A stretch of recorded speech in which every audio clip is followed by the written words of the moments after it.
Namaste. My name is Yashika and I am the producer and host of Voice of Achievers from India, a weekly podcast that brings inspiring voices of entrepreneurs, professionals, creatives, artists, and athletes. With each episode, we dive deep into situations that shape the learning curve of experienced individuals. From heart-crushing disappointments to passionate resilience, listen to the stories of these achievers in their own voices. Learn what sacrifices they made, odds they dared, and how they found the inspiration to continue on the paths they chose.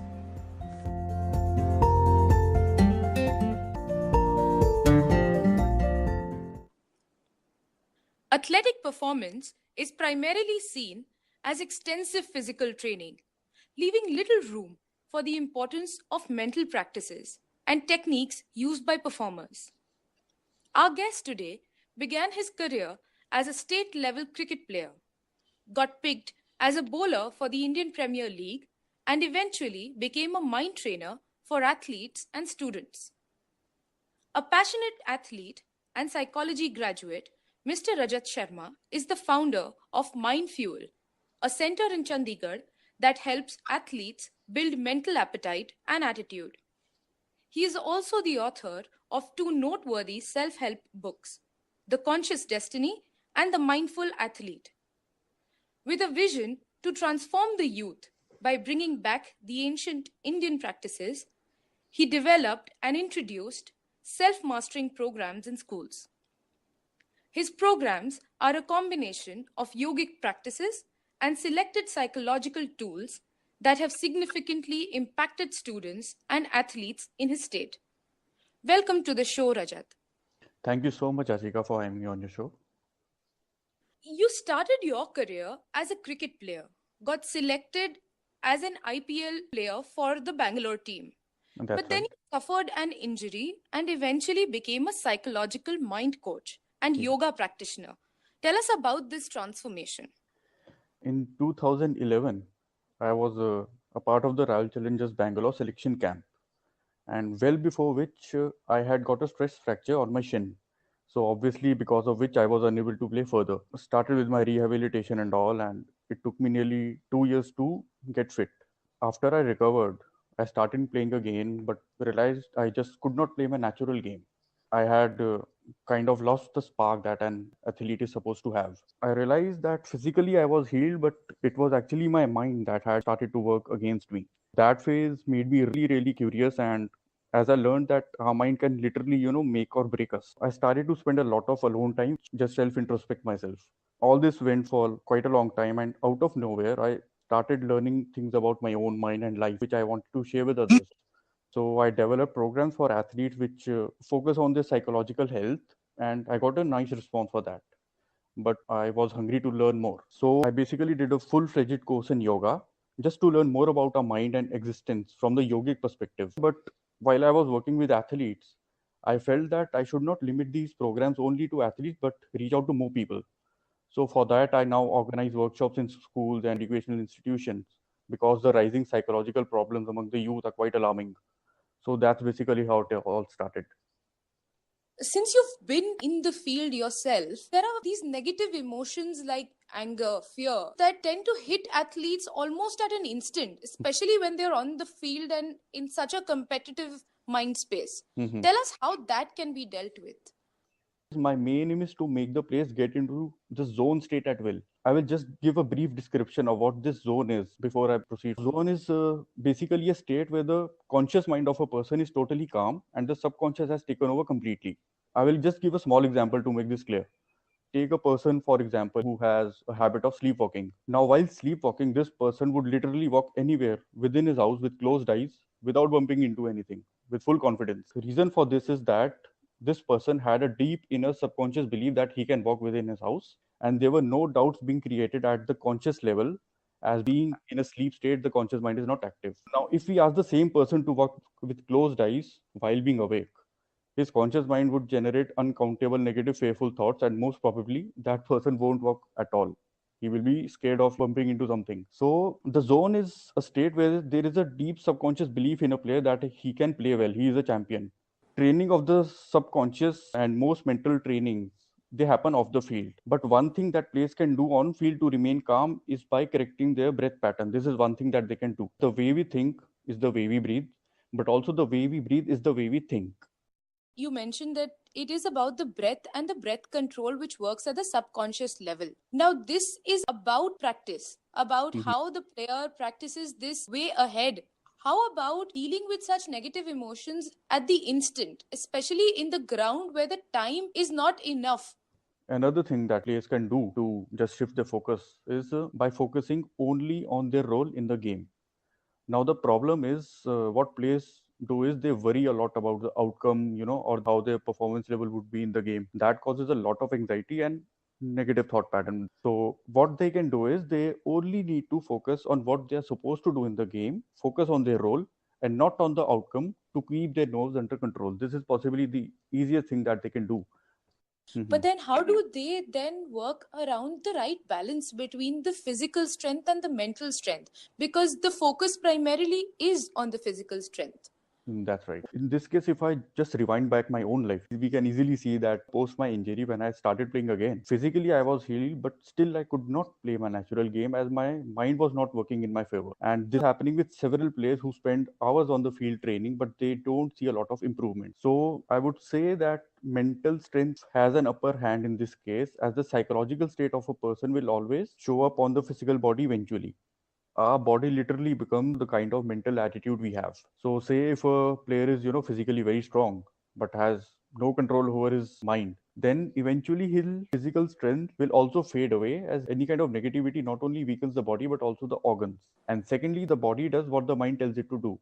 Hence the mind is like the central processing unit of the body. Now what players usually do is they try to train their mind by doing several physical drills on the field, which obviously is important for any player. But along with physical drills, several mental drills are also required. Any sport is 90% mental.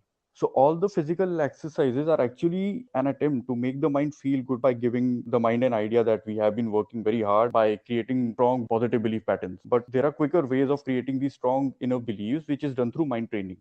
So I would say that physical training is undoubtedly very important for any player, but mental training is also extremely important and it needs to be given proper attention. But Yeah. it is still the mental training paradox, which is the acknowledgement of the fact that there is an importance of the mental game. But still, athletes and coaches rarely dedicate enough time to engage in mental practices. Lately, they have started taking up these teachings very seriously, because, like in 2011 World Cup, for example, the Indian team around 4 months before the World Cup, they had started working on their mental skills through some South African coach. And even the coaches at the club level, state level, they have started to acknowledge this fact that mental training is very important for any player. And the kind of response that I've got from so many players, I've worked with soccer players and cricket players, so it obviously shows, that people are getting aware. You think there is a positive change? Yeah, and definitely 100%. So, you work with students and Yeah. have developed mind related interventions and practices for high school students. Mm-hmm. So, give us three simple psychological strategies that students or young adopt, given that there is so much to do with the body nowadays that there is little or no time for the mind. So before I talk about any strategy, I want people to know what the mind is and how it is different from life. So there are basically two aspects when we talk about human existence, which is our mind and body, and second being the life operating within that keeps the mind and body alive. Now, if we look at our mind and body, they are just accumulation of memory. This is point number one regarding the mind. There is conscious, subconscious, unconscious memory. There is DNA memory, genetic memory, cellular memory, heaps and heaps of memory. And this memory controls the thought process, emotional pattern, decision, actions, and therefore life. So point number two for the mind is it recycles this gathered data, which results in compulsive and cyclical thought and emotional pattern. The more you use your mind, the more it recycles this gathered data. The results is negative emotions, things like that. Point number three, very important, the mind is very fickle. It can never be constantly positive or negative. It is the wrong place to look for a lifelong and constant solution. And point number four, it is impossible to control the mind by merely using the mind, because the mind is literally, it has no brakes, it only has an accelerator. Whenever we try to use the mind, it takes us on a world tour, and instead of having no thought, we end up having thousand thoughts. So, in spite of the presence of these limited memory and cyclical patterns, there is a voice within us that wants to expand in every possible way, be it psychological, spiritual, or materialistic life. It just wants more of everything. So, this is the space of life, the second aspect that I was talking about. First aspect is the mind body, second aspect is this life. But the problem is because we mostly only operate through the prism of the mind, this inner force literally loses its power. So instead of using any psychological tools, our only need is to make the mind calm and receptive to this life. Intelligence within expresses itself only when there is no mental resistance. There are no doubts, there is no negativity, only then it expresses. There is a very popular saying that, mind is a wonderful servant but a terrible master. Yeah. So our need is to show the mind its real place as it only exists to serve that life within. It is just a tool of that life. Now the problem is we have made this tool the ultimate. That is why we suffer. There are psychological problems because we have made the servant into a master.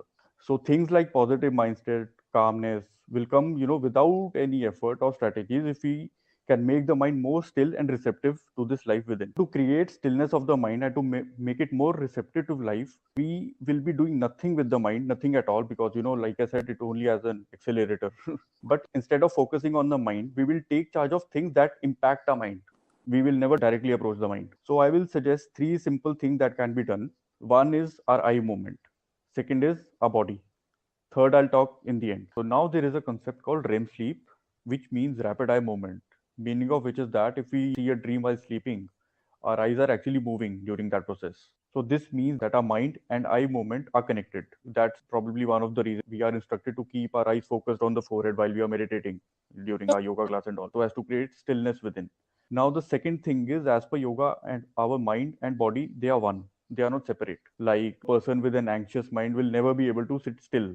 And I can actually see that people just cannot remain seated and just be there unless they are using their mobile or something. They are totally addicted to mental activity and rushing thing, which isn't good. To rectify these two, there is a very simple exercise. It's called Tratak. In this exercise, basically, what people are supposed to do is they are just meant to switch off the lights of their room, sit cross-legged, and just lit this oil lamp. Just look at the flame without any mental effort. Just look at the flame with a still body and still eyes. Gradually, one would experience that his or her mind has started to become more calm and still.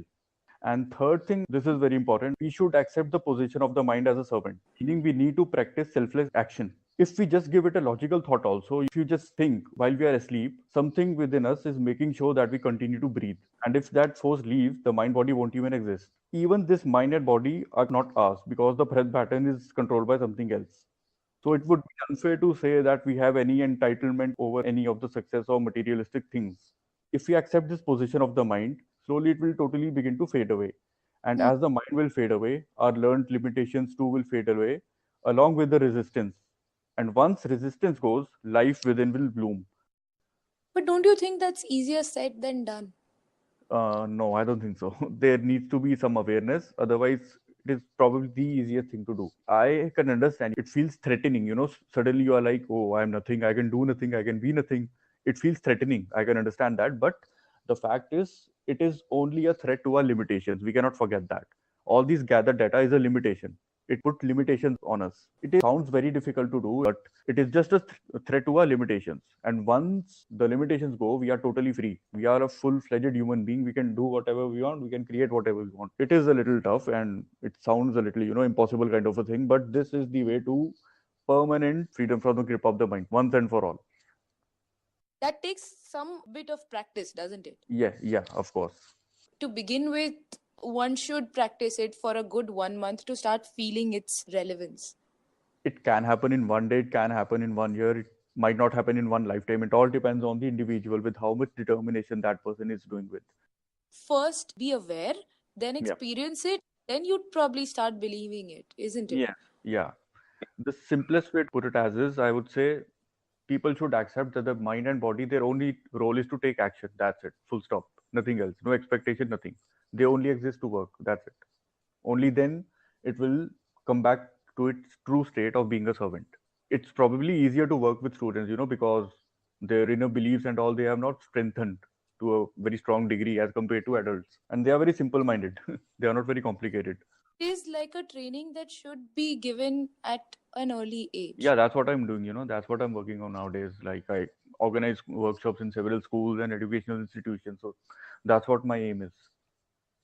So, before we let you go with such heavy thoughts, I think the last that we'd like to ask is that what does achievement mean to you? I wouldn't say that materialistic accumulations are an achievement to me, no matter how luxurious they are. They only help with survival. And if survival is an achievement to me, then I'm nothing more than some probably animal. Survival is not everything.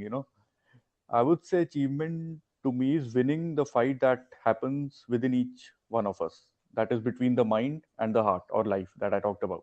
So, achievement for me is living my life through the space of my real self and not through the learned limited beliefs and perceptions that I've gathered from a social environment. Because I gathered a lot of limiting things which really impacted me. And I would say discovering the real potential of being a living being is what achievement means to me. Because if we can do that, if we can get in touch with the life operating within, then automatically we draw everything towards us that the current society considers to be an achievement. Not just merely making myself a living, that's not an achievement. Making myself a full-fledged throbbing life, that's what achievement is to me. Clearly, you have gone from strength to strength. Thank you so much for being with us and sharing such noble thoughts with us and for the things that you're doing with students at such an early age. Thank you so much for having me on your show. It was a very good experience.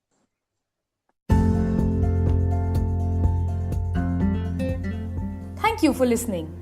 If you like this podcast, don't forget to subscribe to Voice of Achievers and share the link with your friends. Tune in for brand new episodes every Sunday at 11 a.m. Stay updated and stay connected by following us on Instagram at Voice of Achievers.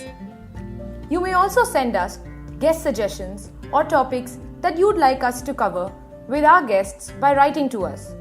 Send out an email to editor@voiceofachievers.com with your name followed by your suggestion. Trust me, we are listening and we cannot wait to share more such voices to empower you.